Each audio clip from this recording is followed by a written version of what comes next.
We'll go to item 12. We're just waiting for Leanne to get here. Do you need to get hold of... Yeah, we're just in the process. Okay, that's fine. Well, we're just... Oh, here's Leanne here. So. Leanne, you've got those copies.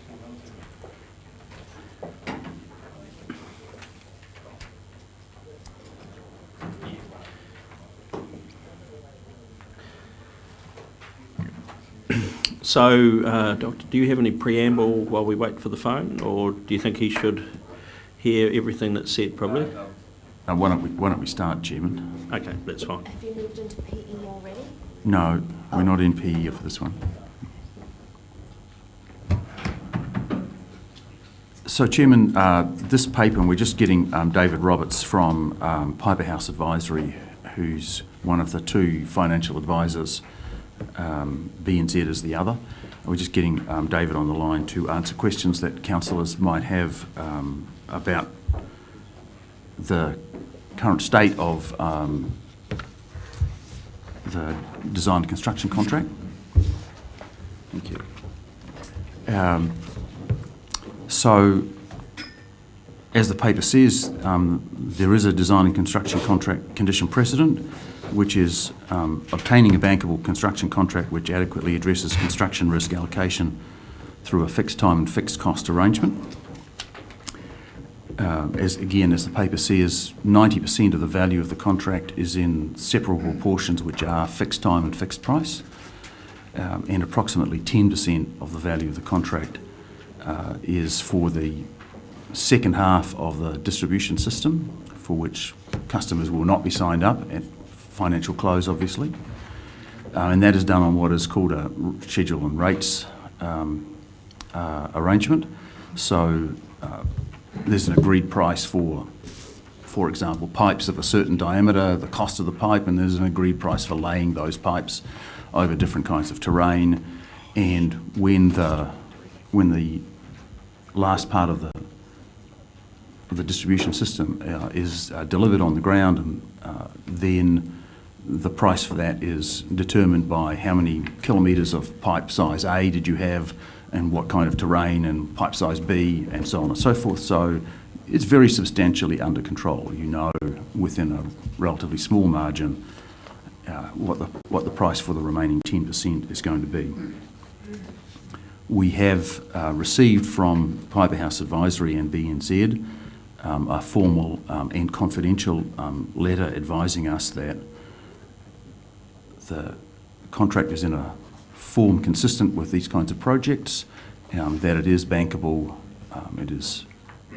has been seen and is by the other potential co-investors. They're comfortable with that, with the contract as it stands. And so we're recommending to you, on the basis of that advice to us, that the condition precedent on the design and construction contract has been met. I have a copy of the letter here if any councillor would like to cite that, so that you can say you've seen the letter. But it is confidential, obviously, and contains references to key terms of the contract. Gans, is there anything you wanted to add to that before? We're having trouble, obviously, getting David on the line. No, I don't think so, Mr. Chairman, other than I'm happy to answer questions as we step through the discussion from councillors. Councillor Bevan. It can't possibly have escaped anybody's attention that this paper doesn't give us a price. Is it not your proposal to tell us what the price is? Because in my mind, that's like agreeing to get married and meeting your bride at the altar. You don't know what she looks like. You know this. No, and I don't want to find out what it's like. Setting aside references to personal experiences.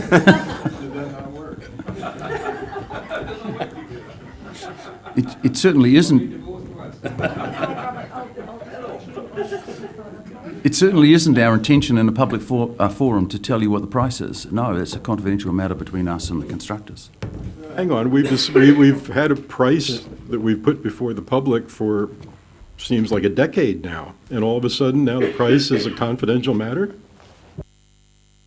There has been an estimate and projections in the business case, but the actual price that was submitted in the bids beforehand has never been disclosed, and I certainly don't intend to disclose what it is in public today.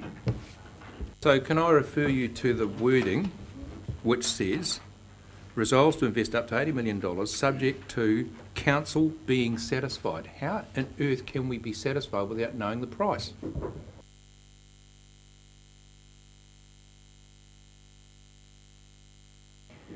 Just firstly, have we got you on, Dave? You there? Yeah, I can hear you, but I'll just turn you up. Hang on. How's that, Dave? I can hear you, Andrew. Right, can everybody around the room hear Dave Roberts? Right, great. So, Dave, we're in the, look, I'll bring Dave into the loop. I'm going to give you a view, and then I'll get Dave to elaborate. In public. Sorry, in public. Oh, yeah, it is public. So we've got the paper on the table for the design and construct bankable construction contract CP, and we have questions around why have we not disclosed the price, so really there are two, and so I'll give you a bit of context actually, and then we'll talk about there's two elements to this contract. The first element is the commercial terms and conditions and the risk allocation process, right? So who carries what risk in what event? And that's the wording of the CP is around that element of the contract. I think what you are confusing is that ultimately the financing of that contract relies on other investors. We have not yet met the investor CP, and at that time, that's the time in which information around price will be appropriate. But the underlying point is that the price is in line with our expectations, but it is also remains subject to further work. So, for example, to give you an analogy, if we add another 15 million cubic metres of water on by way of contracts within the network, then we're going to refine that distribution of the secondary network further. And in addition to that, if an investor turns around and says, well, we think there's X figures that we want in this contract around the price that works for us, we're going to negotiate that. But we're not going to do that negotiation in public. So I think that's some context. Dave, I think it's important, perhaps you just give a financial perspective on that issue, if you can. Sorry, Andrew, say that again. Can you just give a perspective on one? There's two elements to the construction contract. Clearly, there's the commercial terms, which is the CP here, and then there's the price. And what I've indicated, and the chairman's indicated to councillors, is that we're confident, and you are confident, that we've met the CP around the bankable, i.e. the financing terms of the contract. But what I'm also indicating is that there is further work to be done with investors and ultimately with the refinement of the distribution network, which will be reflected in the price, and that's inappropriate to actually conduct in the public domain. So, do you want to comment on that, Dave? Oh, absolutely. I think the understanding I had with regard to the CPs, sorry? You're right. We're dealing with CP4, Yeah. and that has to do with the bankability of the construction contract. CP3 has to do with affordability, and so we're dealing with CP4. In terms of the process, I'm not sure if the council has cited the letter we wrote, B&Z delivered to you and Andy Pierce. Andrew, have they had an opportunity to cite that? No, Dave, I have said that we have that letter, and councillors are welcome to cite it, but no one has yet, because we're only in the early part of this discussion. Okay, excellent. Our letter sets out the process of what we've been through in terms of negotiating an allocation of risk as a really defined work stream of the design and construction contract. You need to speak up, Dave. Piece of work has obviously been the price revalidation. Now, where we are with the price revalidation is that coming within expectations, but negotiations are definitely not concluded, and advice that we gave the HBRC board was that it would compromise our current negotiations with the contractor to say price is final. It would compromise. So, and there are two elements that the contractor needs to give us the final price. Most importantly is the final secondary distribution map. And I think, Andrew, you were just explaining that we're still working up to having identified all the water users that will make up that particular CP that will be included in the final price that the contractor will give us. So there's still some slight movement that will go on regarding the final footprint. But the main elements regarding the dam, the primary distribution network, and also the hydro, there is still opportunity to enhance some elements of that bid. And so the advice we gave was that any disclosure of a price doesn't help us achieve the best possible outcome for HBRC. In terms of risk allocation, we've spent the best part of 12 months negotiating in line with New Zealand PPP procurement guidelines that the central government of New Zealand has put out. We've built advice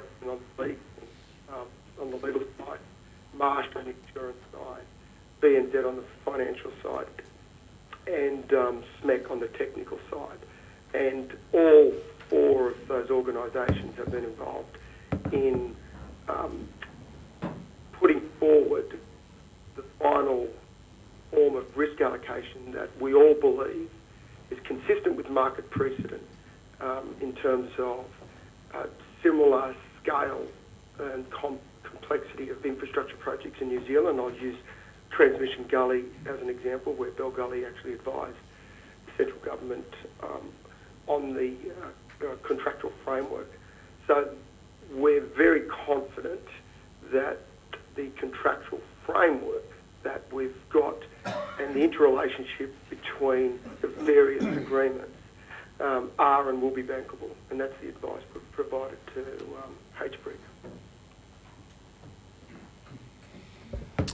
His hands are Councillor Barker and then Councillor Scott. Two questions. Firstly, have the details of the contract and the price, do those terms been made available to the investor, to the Crown Irrigation Limited, SIL? Yes, is the answer. So that means that they have access to information which this council does not? Now, can I... So just, No, that's not correct. well, I'm just... The investors have only got access to the pre-revalidated price. No one has access to the revalidated price. Oh, sorry, I thought they had. But they do have, Dave, they do have access to the commercial terms and conditions. Absolutely, And the structure of the absolutely. contract. And we've put a price in the information and financial models that has gone to the investors that is consistent with the expectation we have on where price will end up. So my second question, just note that it seems that we've now got asymmetric information. Some parties have more information than others, which is not a good place to be. I want to come back to the point that Peter Bevan made and make it... When will the council get full disclosure of this information, presumably in public excluded, accepting that it's sensitive information, so that the council can make a decision with full knowledge about the contract? Because at the moment you're asking us to make a decision with only part of the information. So I think the high-level answer to your question is when we address the investor component of the conditions precedent, because at that time the investors will all be fully informed and the price will have been determined. And then, if there is going to be discussion with council or with councillors, about the price, then that will have to be in public excluded, certainly not in the public domain. So you may recall, Councillor Barker, some time ago you asked me a question about how did we think we were going to proceed to deliver on the various conditions precedent. And my answer to you at that time was that we would, for this condition precedent, provide you with a certificate that we have received from our financial advisors about bankability and risk allocation. That is the process that we have followed, and that is what we have delivered to you today. Councillor Scott. Thank you, Mr Chairman, and if I may, through you, address a question to, is it Mr Roberts? Sorry. Dave Roberts, yeah. Yep. Mr Roberts. Mr. Roberts. Councillor Scott speaking. You referred to a letter, thank you for the background on this, and you referred to a letter which has been confirmed we actually haven't cited, and obviously it would have to be only cited in public exclude and we're in a public process.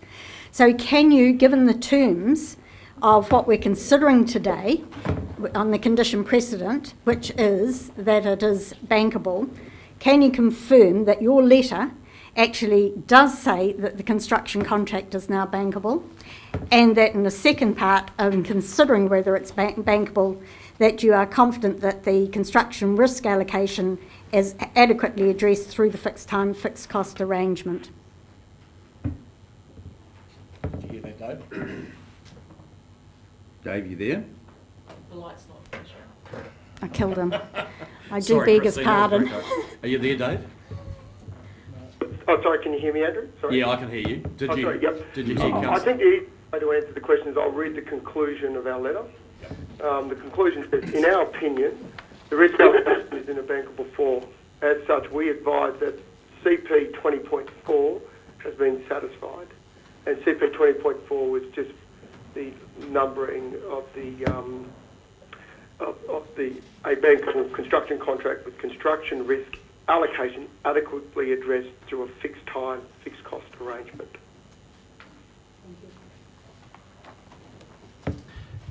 No, I'm sorry, I thought you were Councillor Bevan. Just in this context, can you please define what bankable means, or what you understand bankable to mean? Well, let's ask Dave Roberts to answer that question. Okay, the way I would define bankable is that we have the capability of raising private sector funding against this contract, both from senior lenders and also institutional equity. Councillor Belford. I guess I had assumed, given our discussion, and you raised it earlier in the last part of our meeting, Andy, about Deloitte's, that when they reviewed the business case originally, they examined every aspect of it, each of the conditions, including this contract as it existed then, and the degree to which it protected, didn't protect, et cetera, et cetera. They raised issues about whether it did so adequately or not, and eventually concluded, well, of course, we would have to see the final contract to actually give you an opinion on the matter. So I would have assumed that we were going to do the same thing again once given the actual contract and their review of the actual contract, and on that basis we would take advice and ultimately come to our own conclusion as councillors about all of this. However, the recommendation that's written here is to accept your recommendation as opposed to simply receiving it, which to me the appropriate action for us to take today would be to simply receive your recommendation with the understanding that we are going to take further counsel from our independent advisor as to whether the contract is available. Is that your understanding of this? So my understanding would be that if you want to follow correct and proper process here, that you would comply precisely with the words that are set out in your resolution of the 25th of June 2014. I'm not aware that but I could be mistaken in my lack of awareness, that the review by Deloitte was going to cover a review of the design and construction contract. That whole chapter on the subject. They may have in their previous brief, but if it's not specified in your resolution, then it's not specified. What your resolution specifies is these 4 conditions precedent. It requires you to be satisfied with your legal advice on your documents. It requires you to undertake a review of the business case. And it requires us to provide you with a view that we will meet the 6% target rate of return on the investment. That's my recollection of what the resolution says. Can I ask a question, probably of Jim? Can you give us a bit of a description of how you got to here? I mean, this has been, how detailed a process have you gone through? Well, in terms of the D&C contract, Graham's been the pointsman with Dave Roberts, and so from the HBRC board point of view, Dave Faulkner, as the other independent director, has been involved in the D&C contract all of the way through, and he has approved the resolution that's come to you today, as has the rest of the HBRC board. So my part in this part of the business has been small. But it's worth, It's worth exploring. Chairman, it's worth Graham taking you through. Graham and Dave, if you want to hop in, Dave, at any stage, do so. But Graham, it's worth you taking the councillors through the steps to get to this point and go right back to the original EOI process and step through. Okay? Yeah, okay. 2 years and 2 minutes. The original tender was submitted in August 2013 through an extensive competitive design and construct process. On receipt of those bids from the 2 shortlisted constructors, an extensive evaluation was carried out, and we ultimately shortlisted OHL Hawkins as our preferred contractor or bidder. Through that process, we got prices for both pressurised and non-pressurised options, and determined that certainly the fully pressurised scheme had significant advantages and benefits to the wider scheme context in terms of taking some of the on-farm costs into the off-farm component of the scheme, and there was advantages in pursuing the pressurisation. So we undertook then an extensive, what we called a value engineering phase through late 2013 into early 2014. It was to look at the design presented to see that it adequately laid itself across the consented network, and in an effort to get a price that was affordable in terms of a water price associated with delivering water to 25,000 odd hectares across the irrigation footprint. That process concluded in early to mid 2014, and then we had an extended process through particularly the consenting delays of simply keeping the bid alive and the validation process alive as we sought to confirm various financial close dates.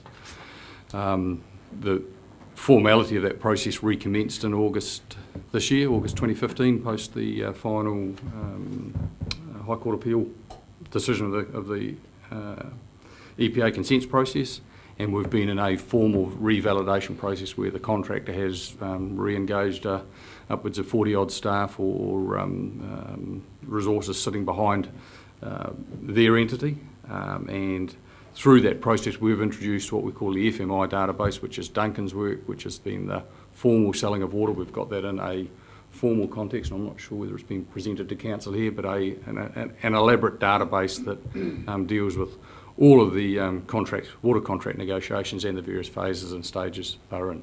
The contractor has taken that and used that for the loosely 40 to 50 million cubic metre element of the design, so it's the actual and factual water that's been sold. They've then determined or made an assessment about what other water may come through the door through the 3.5 year construction period, and some decisions about where the remaining water for the 104 million cubes would ultimately land. And so there is a component of the design that is factually deals with the sold and currently sold water. There's an element of equally levels of interest within that sales process that which we believe will be contracted in the build period, and then there is an assessment about how the rest of it's laid across the consented footprint. Through that process, we've then stepped into what I think has been determined in the CP here as the separable portion elements, the fixed price and the variable cost elements that Andy described at the start, and that's been the negotiation process we've been into to date. So that's I suppose, the history of where we started and how we got to where we are now. Now, overlaid on that, Dave, perhaps you can deal with this bit, is that overlaid on that process is the contract itself and the risk management elements in the contract, that's been a major process in its own right with the constructor, right? So remembering there are two processes. Well, before Dave starts, there's actually three. So we've got the price revalidation, which is the here and now element that we've been dealing with since August. Concurrent with that and ongoing for a period of time is the construction contract, which Dave can talk to. And then we've got the principles requirements, and that's the formality that comes from HBRC for the project to the contractor about what we actually want built. And so that's equally moving around, or has been moving around, and is populated with factual information as to what the scheme now is. So the principles requirements and the contract are inherently linked. One informs the other, but they are the two processes that are in play over and above the price revalidation. So I don't know whether you want to add to that, Dave. Sorry. David, do you want to add to that?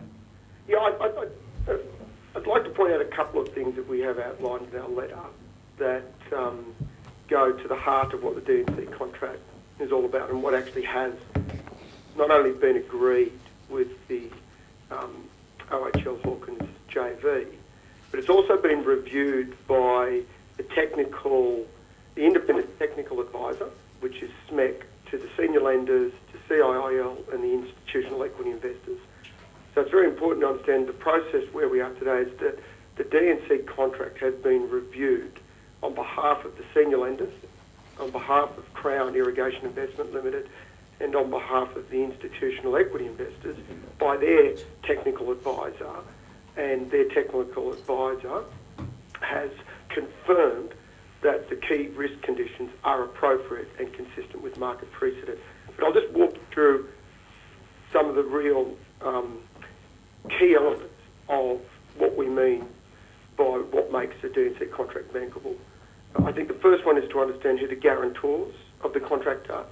So it's a joint and several guarantor between the parent companies of OHL, which has a stable BB rating from Fitch and Moody's, and from Hawkins Limited. So we've got two guarantors on a joint and several basis.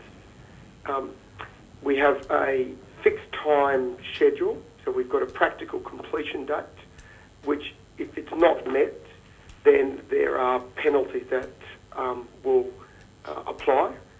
We have agreed a liquidated damages regime, which is capped at 10% of the contract sum, which is very consistent with market precedent on recent deals in New Zealand.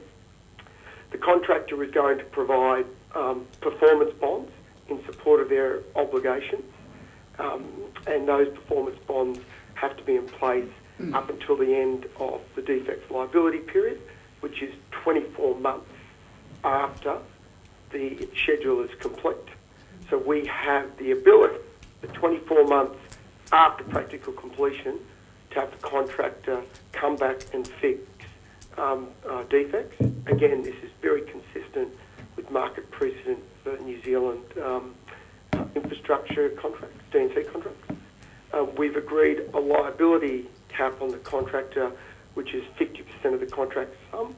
Again, this is very consistent with market precedent, and it is actually a better option than on some of the more recent deals. So the liability cap that we've agreed with OHL Hawkins more than covers a worst-case delivery scenario, and that has been confirmed and advised by SMEC to the capital providers as part of their due diligence process.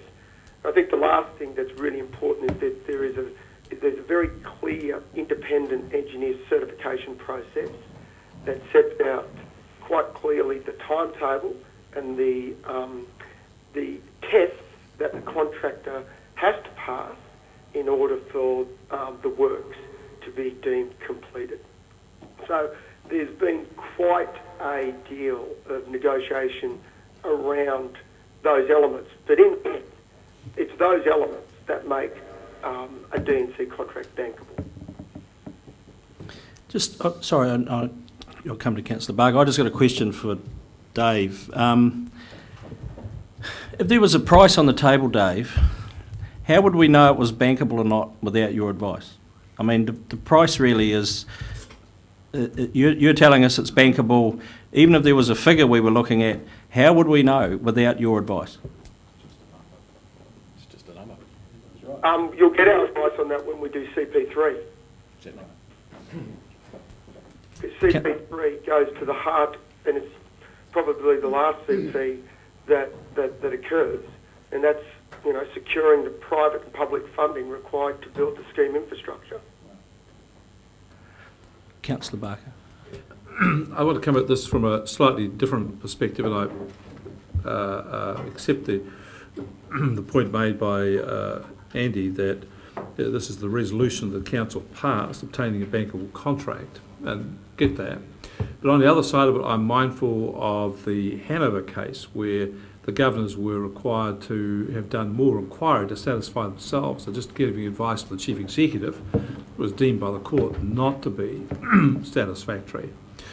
So I'm wondering then, as we're making a decision about this, how are we to assure ourselves that we've got a bankable contract here of our own knowledge?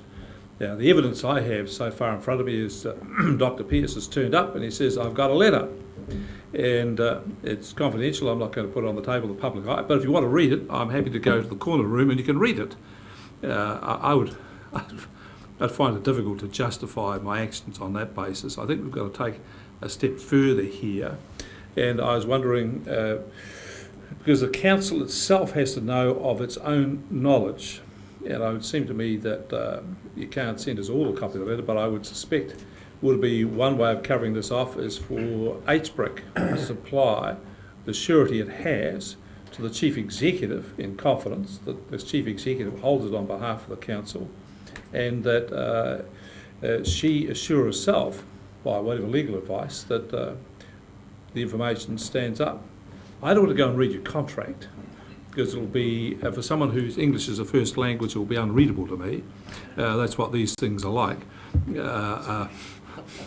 Because it's written for a different style of a place. I mean, it's not, a lot of it's not going to make much sense to me, but we need to be assured and take every step for our own mind to say that we have done this, ticked it off. Happy to accept it, you're telling us the truth, no argument about that. But you always have to take the next step. So, so that's a very helpful suggestion, Councillor Barker. I mean, I'm happy in any case to provide the copy of the letter to the Chief Executive. But if, as councillors, you wanted to move into public excluded, then we could provide you all with a copy of the letter this afternoon for you to personally cite if you wanted to move into public excluded now. Well, I wouldn't go now because we do have other business to do in public excluded, but we could adjourn this part if that was desired, but I'm not sure it's desired on the basis of one person asking for it yet. Councillor Bevan. Just go back to the point that you raised earlier, Andy, which was to refer us back to the wording of our motion that this discussion is based on. And it says there, resolves to invest up to 80 mil, subject to the council being satisfied. Now, how has the council been satisfied with advice previously on this matter? What have we determined? And the answer to that question is we've made that decision based on our own independent advice, not your advice to us, but our own independent advice, confirming the advice we received from you, which means that Deloitte has to see the contract and be satisfied, because as somebody's quite rightly pointed out, if we look at the contract, it's probably not going to mean very much to us.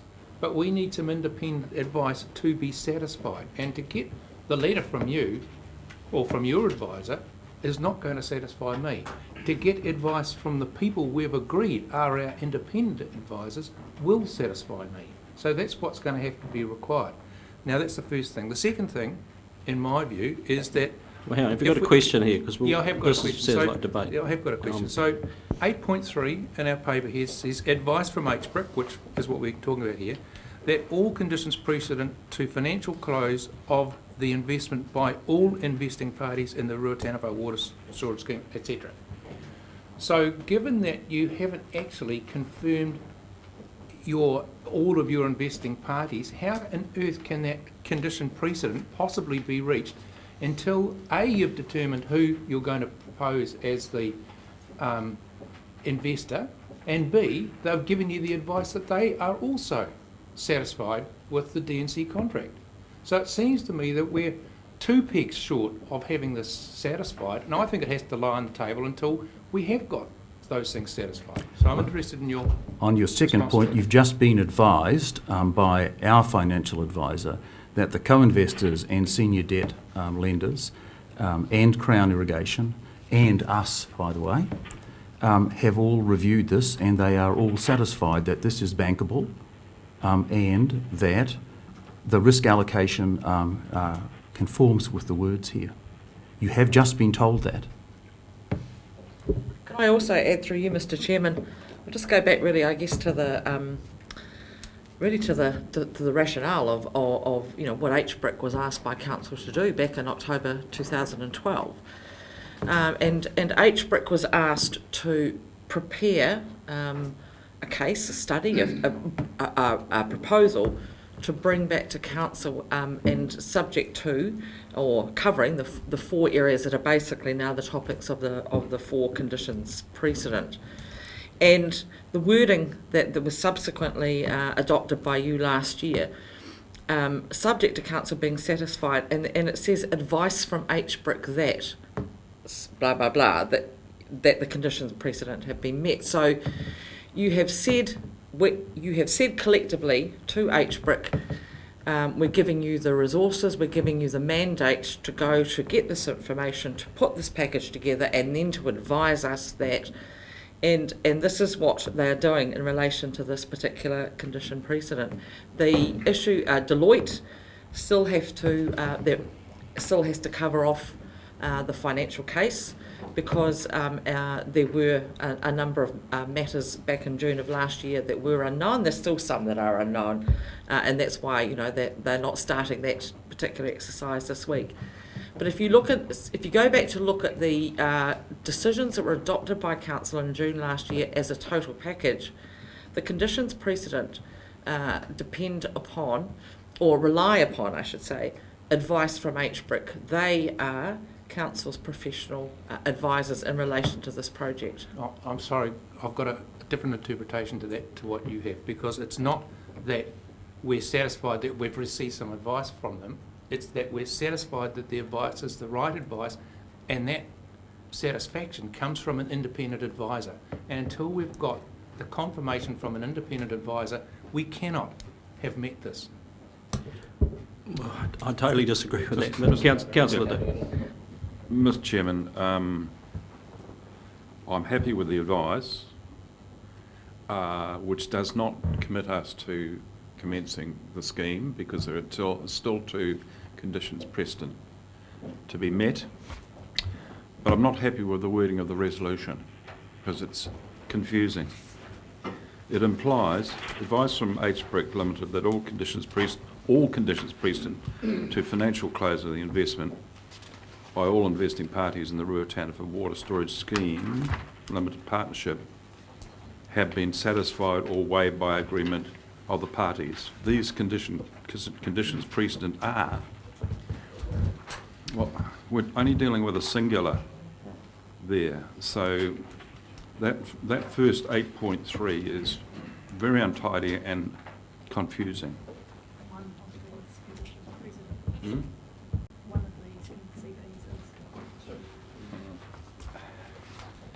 The only comment to make on that, Councillor Dick, but I'd appreciate some interpretation from the Chief Executive, is actually that's just copied straight out of the resolutions last year. Yeah, I know, but it's still confusing.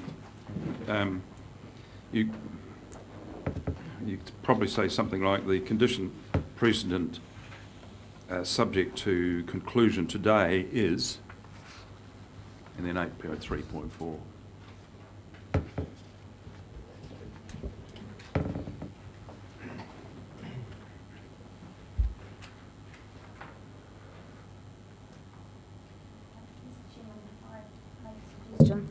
that in clarifying it, perhaps if the wording of 2 was elaborated to say that recommendation that condition precedent 4 has been met, satisfying part 8.3.4 of the following resolution, and then quote the whole resolution. That focuses on that part of the resolution that we are. That could do it. We just want something in the minutes. Just a couple of other questions I have. So the water price, where's that sit? The water price, the water price as per the contracts is the water price as Hasn't shifted? hasn't shifted. Okay. And the underlying point there is that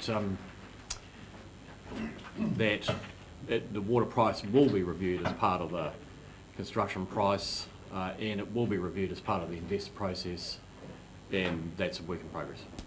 And the second question I have, the catch-all to this is the next discussion, condition precedent, around the investor. Yeah. Because quite simply, we're pushing, when we get to the discussion, the decision here, we're ticking this one off, but actually there's still a catch-all, which is the next decision. Correct. And if you recall, at the first condition precedent, the same question was raised. So ultimately, the satisfaction of the investors with the resource consents and their workability, the ultimate test of that, and their satisfaction with the design and construction contract, and their satisfaction with the water uptake level, will all come together in a tidy nexus when we come to you with the deal with the co-investors. Councillor Belford. I'd like to go back to the exchange between the Chief Executive and Councillor Bevan. There seems to be a disagreement amongst some of us as to what aspects of these conditions we are entitled to seek and receive independent advice on, and which we are simply to basically rubber stamp the assertion of HBRC that condition has been met. I'd like to hear my question is, from you and other councillors as to what exactly do we see our role being? If it is the interpretation that the Chief Executive has put on the table, then we might as well skip all the rest of the process here. You can just come in next week and tell us all the conditions are met, and we'll give you a 5-4 vote, and you can be about your business. That is a nonsense. It is, absolutely. Everyone sitting around this table has to digest this discussion and make their own decision, and that's always been the case. So any final questions? I think we'll probably get to the resolution, but unless there's further comment, Sam, you guys are right? Okay. Further questions? I'll work around the table. Councillor Dick. Councillor Hewitt. Councillor Graham. Nothing further. Councillor Barker, Councillor Belford, Mr Mohi, you're all good. So the resolution had a hint of confusion about it. Councillor Scott, you had some wording that might tidy that up. I'm happy to move, because I've written it down. Accepts the HBRC recommendation that condition precedent 4 has been met, consequently meeting Section 8.3.4 of the following resolution of council. And then quote the as is there. Thanks. So that you've moved that. We have a seconder for that. Thank you, Councillor Dick. You wish to speak? Mr Chairman, this condition precedent is quite plainly that we're satisfied it's bankable. We've heard quite a bit from Mr Roberts today about the process of identifying why it is bankable, and that has been backed by a very thorough process, checked by the client engineers, which have been working through this process also on HBRC, and they're consequently through that on our behalf. So we have had a lot of independent review of this to get to that point. we've had it fairly plainly explained to us why it is bankable. And while we haven't actually cited the letter, we have had Mr. Roberts' assurance and his reading out of the final paragraph of that letter that it is financially bankable and that the construction contract with construction risk allocation has been adequately addressed through the fixed cost arrangement. And that is what we have to be confident that we are accepting today. And based on the information we've received, I believe we are in that position. I also think this is quite a momentous occasion that we have met the second of the conditions precedent. We're nowhere near yet at the stage of actually then considering what the review of the final business case is. That's a step still to come. This is just another step along the way. I think I am quite delighted that we've made another positive step forward. So I'm very happy to move that we confirm that that condition has been met. Yeah. Can we have I just want to be certain that. Excuse me. I just want to be certain that Councillor Scott, when she said 8.3.4, she was not removing 8.3 from the resolution. Yeah, correct. Of the following resolution. Yeah, I thought that was the case. So there, I won that one. Yeah. Seconder. Reserve. Other speakers. Do you have any other speakers? Councillor Belford. I'm going to vote against it. I would be happy to vote for receiving the recommendation, but I'm not prepared to go further than that. Other speakers? Councillor Bevan.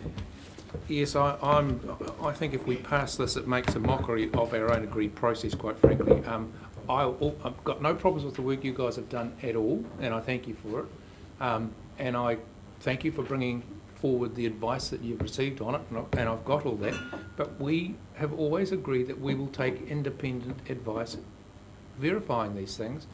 And if we could agree that this would lay on the table until we've got that independent advice, then I could, and the independent advice supports it, then I could support this recommendation. But until that happens, we're making a mockery of our own process, and I just don't see how the hell I can support it. Other speakers? Well, you reserved your right, Councillor Dick. You want? Thank you.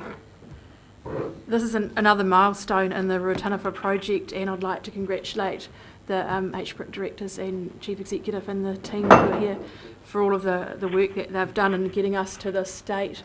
I'm fully aware that it's been an incredibly prolonged process of price validation and revalidation, and it's been incredibly challenging to have kept the contract alive over such a long period of time. I also note that the contractors have wined and dined the community to quite a degree, and they're certainly looking forward to welcoming them to Central Hawke's Bay. So, well, wooed and courted maybe. I'm very satisfied that we've had a certificate from the HBRC advisors in recommending that this is a contractual framework that is bankable today. And in conducting my own due diligence, I have every reason to date to be satisfied with the recommendations that you are bringing to us. So I take that as conducting my own due diligence. And I'm also incredibly heartened to hear, thanks to Mr. Roberts on the line here, that the key risk conditions of the project are appropriate, and I have been satisfied to hear that there are fixed time penalties in place and performance bonds and elements that make up an appropriate and bankable design and construction contract. So I'm very happy to support this recommendation today. Thank you. Councillor Dick. Yes, Mr. Chairman, I too would like to congratulate Chairman Pearce and Andrew and the directors and the team on their progress on this most important project and their ability to manage and cope with roadblocks and bombs being thrown at them and keep their cool and progress onwards. And I'm very happy that this particular condition precedent is accepted today, the project will not proceed, of course, unless the other two conditions precedent are met, and that also the independent review is undertaken and considered by this council. And that review undoubtedly will traverse and scan across the attainment of this particular condition precedent. So I don't believe that people have got anything to worry about. I'm going to take a chance to speak myself, with your indulgence. When you're going to get it, whether you indulge me or not. But the challenges here that have been put up are real, and people have real views and real fears around the pointy end of this discussion, and I accept that. But the reality of this is quite simply, this will be peer reviewed like no other document that's going through the process by the investors. When the investors turn up here, they will not have taken Mr. Roberts' advice, they will go and get their own advice. They will understand this thing, they will be working hard to find some satisfaction for their own boards. And the Hanover description was quite apt actually, because we seem to keep forgetting that we have a board of directors who are personally, directly in the gun for this, and they have not brought anything to us so far lightly, and I doubt that's going to change. So for us to roar off and engage whoever, spend yet more money on an independent review when actually this thing will be that well reviewed by the time we get to the next condition precedent, and if it doesn't make it then, it doesn't make it, quite simply. But I think as we get to the pointy end, they're big decisions, very challenging, but the reality is none of this has been left to chance or done lightly. So I'm happy to support the recommendation, and thank you and congratulate you guys for the work that's been done so far, notwithstanding the heavy lifting that's still to be done, and you've got to get on. So, other speakers wish to sum up. Mr. Chairman, I think that the important thing that has come out of the debate is actually the role of the review of the business case. The role of the review of the business case is quite specific. It's not going up the pipeline to establish every bit of the moving parts, but to make sure once the moving parts have been validated, that then they add into that business case to give us the information to make a final decision. And we have heard today a lot of expert work and peer reviewing and independent analysis has been done of this, and I think that's where this condition precedent sits. So I'll put the motion in. Point of order. Point of order. Yeah. Name the standing order. 3.6.1.7, and it's a question. I'll tell you what, if it's not 3.6.1.7... I might have got it wrong. But there's a question I asked before was that the letter that Dr. Pearce has was going to be made available to the Chief Executive of Holt. So I'm happy to confirm that will be the case. And the other one was that proposal that we thought about was having for it to be given to access to council councillors when we go into public excluder later on the day. Is that still going to happen? Okay. That can happen, absolutely. So I'll put the motion in. All those in favour, please say aye. And against? No. We better have a show of hands on that. In favour? I'll vote for that. And against? Call for division. Those in favour, hand, please. 3.6.1.7, put your hand up. And against?